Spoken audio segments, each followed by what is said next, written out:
booties for black girl nerds.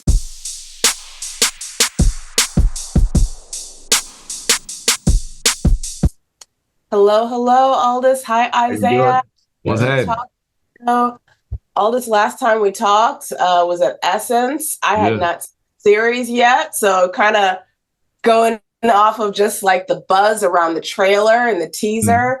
And now having seen it, I'm glad to really be able to have a conversation with you about this incredible series that you're in. I want to talk to you more about Alex, because one of the things that I find compelling about this character is his very keen ability to detect a suspect. Do you think his skills come from practice over time, or is it a gift? I think it's a sort of a marrying of both. I think that, yes, practice over time teaches you how to move in a room. It gives you some ideas of protocol, but every single person in this world is very unique and different, right? So you can have 2-3 serial killers in the same room who committed the same crime. They're all going to do it differently. And that's based off of who they are, what their truth is. And that's where the special gift comes in, because yes, he's a forensic psychologist. Why would you go down that path unless you have a natural affinity for something like that? But he also is naturally inclined to understand human nature. And that's what makes him special and different is, oh, you did this thing. I'm not going to focus on what you did.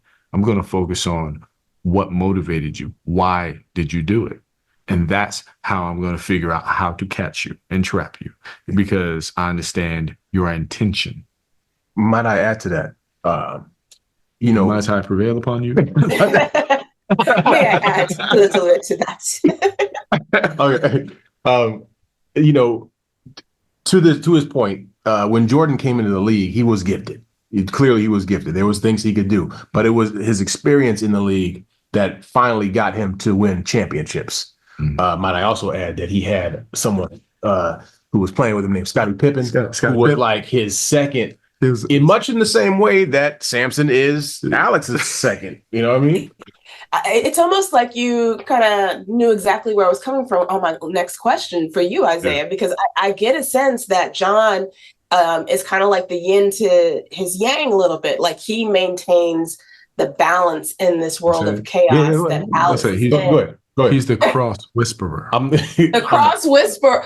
Oh, I love that. The cross whisperer. And John is there to help. I like that. You brought it out.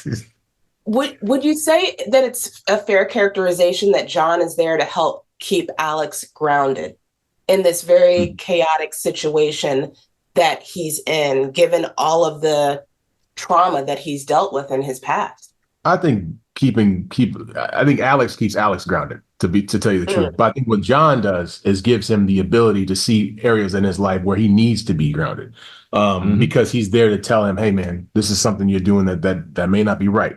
You know what I mean? He you can be somebody's best friend, and let them be their own person the same, you know what I mean? But you want to make sure they're being the best person they can be.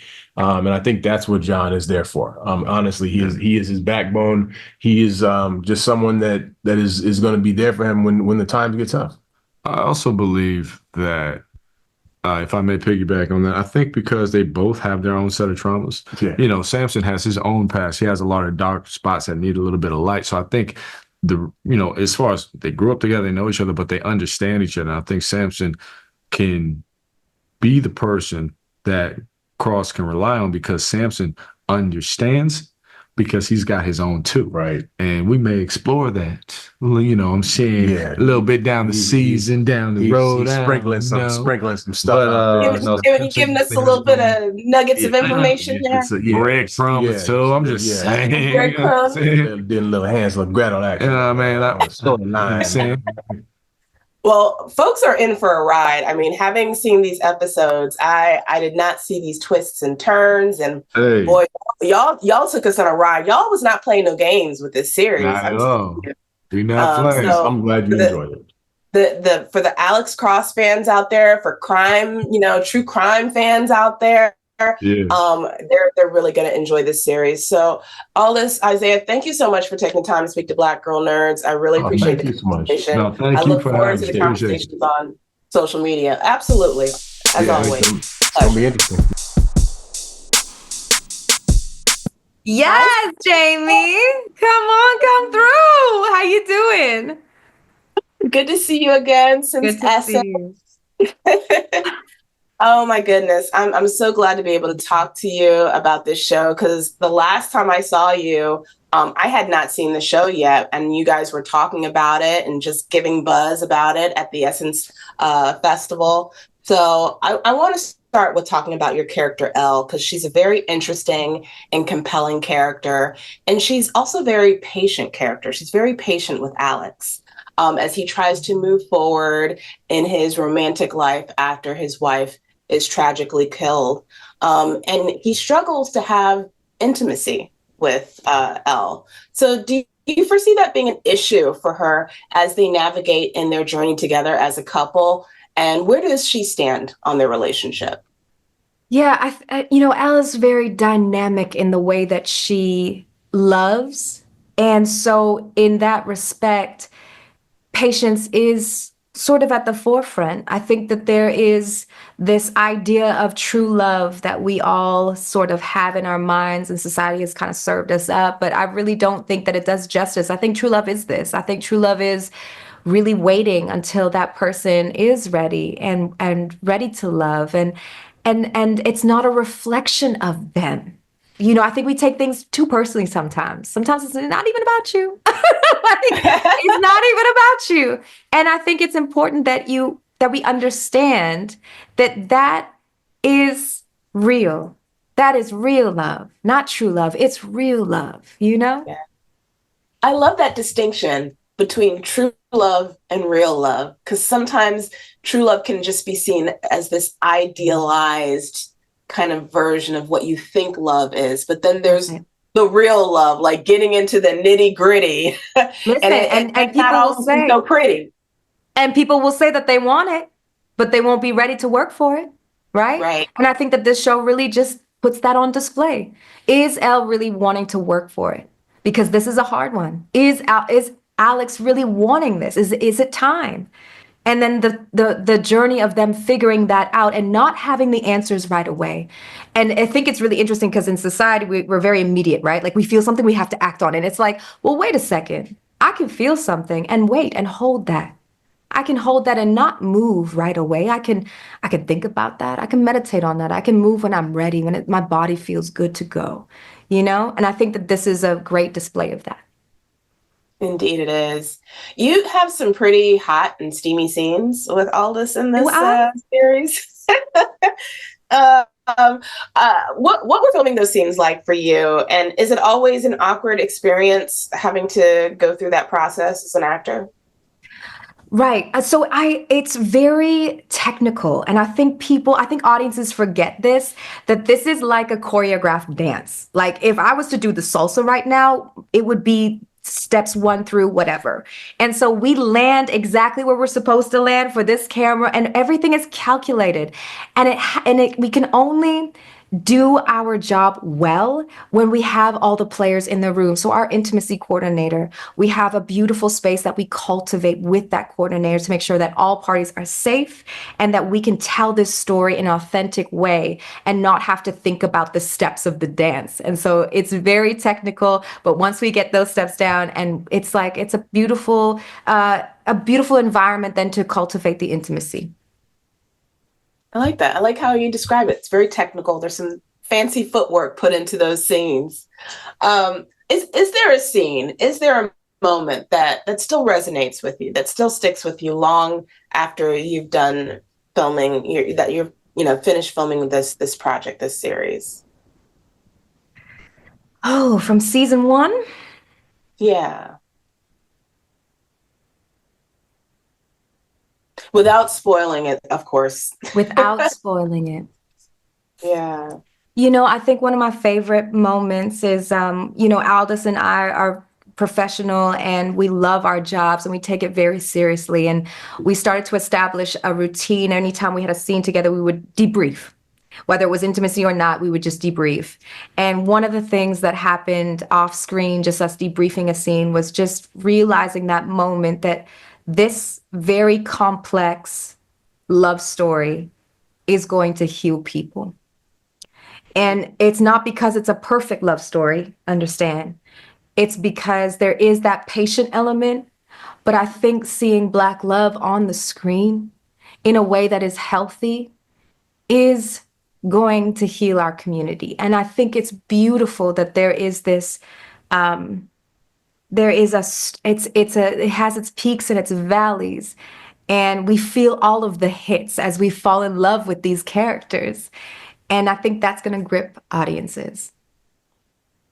I'm here for it. I'm here for fully fleshed out, multi-dimensional, nuanced Black love on screen. Yes, and I love everything that you bring, Samantha, to this character. Thank you. And I'm so glad to see you again. So I know. I'm glad I saw you. Yes, girl. Thank you for speaking to Black Girl Nerds, and I appreciate the conversation. I hope Can't wait till the next time. Yes. Be blessed, babe. You too. Hi, Jamie. I'm doing great. How are you? I'm doing good. I cannot complain. Well, thank you so much for taking the time to speak with me. I really appreciate it. I thoroughly enjoyed this series.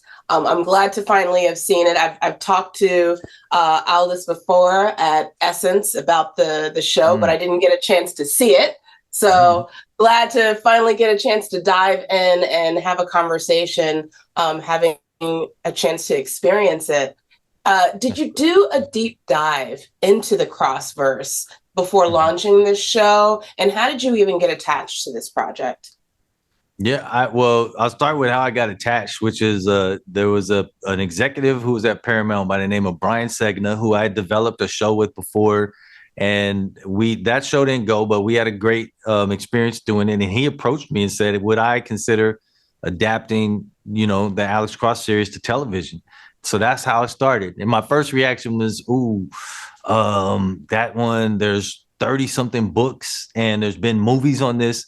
So I got to be careful because there's a fandom and there's also, this question about what can you bring new to the table. And so that was my excuse to dig into the books. And I started from the beginning.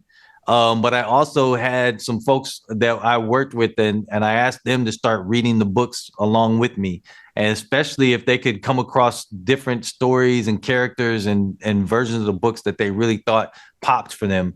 So it turned into this team effort to really do a deep dive because I didn't want to engage in this if I wasn't going to do service to the whole Alex Cross series.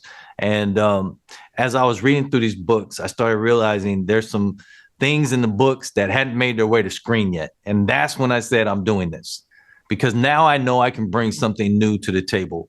I felt like the Alex Cross character, his interaction with his family, his friendship with John Sampson, his sort of love of his community in DC. Those are all things that hadn't had a chance to really get their just due on screen. And those were part of the things I thought I could bring to the table because now I'm doing a series. I have more real estate than a movie that has to wrap up in less than 2 hours. Wow. Fans of the books are going to love that you have basically taken from kernels of information from those books and integrated that into the series. So that's very refreshing to know that you're respecting the source material by going into those books. One of the things that I really enjoyed about this series is that there's some really light and humorous moments between these characters, including this really great line that Alex says to John. And he tells him that he smells like mothballs and Old Spice. And I thought that was funny, given the fact that Isaiah is very well known for his Old Spice ads. So was that a intentional line that was already done after he was cast, or was that already there previously? What was going on with that line? That's so funny. No, that was done after he was cast. Isaiah Mustafa first came to fame, doing the Old Spice commercials. And when we cast him, he's done so much so that he's so accomplished since then, but people still bring it up all the time. And he's the type of guy that's not mad at that.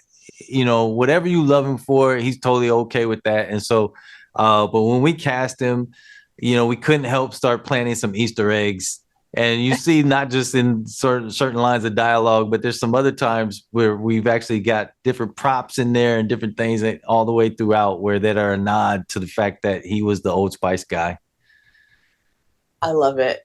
Many fans of Alex Cross series, whether it's the films or the James Patterson books, are familiar with the story and the tone of Alex Cross and what it's going to bring. What will this Prime Video series Cross bring that's going to be unique to what we haven't quite seen from other Cross properties?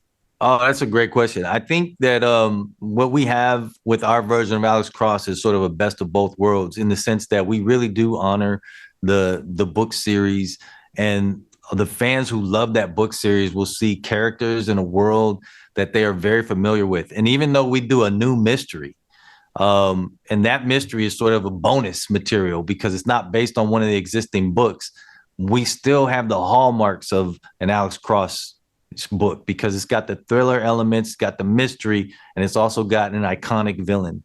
But now I think the part that makes it fresh and the part that can help it stand apart from what else is out there is the fact that we do get a chance to spend some time and get to know these characters. And as a crime junkie, that's what really excites me because I love anything that has a mystery and I will lean into that. But what makes me stay is if I invest in the characters. And we have the ability in this show to really give you a chance to sink your teeth into these characters. And our mantra is you come for the mystery, but you stay for the characters. And I think that was what we shot for and we pulled it off. And quite some compelling characters we get a chance to experience in this series. Thank you, Ben, so much for taking the time to speak to Black Girl Nerds. I really appreciate it. I really enjoyed this series, and it takes us on a wild ride. And boy, there's some completely eye-opening plot twists that happen in this show. So I was not expecting that. So thank you so much. Thank you, Jamie. I appreciate that, and I hope that everybody watches because if we get you in there, I think you're gonna be there to the end. Indeed. All right, you take care. Bye-bye. Bye-bye.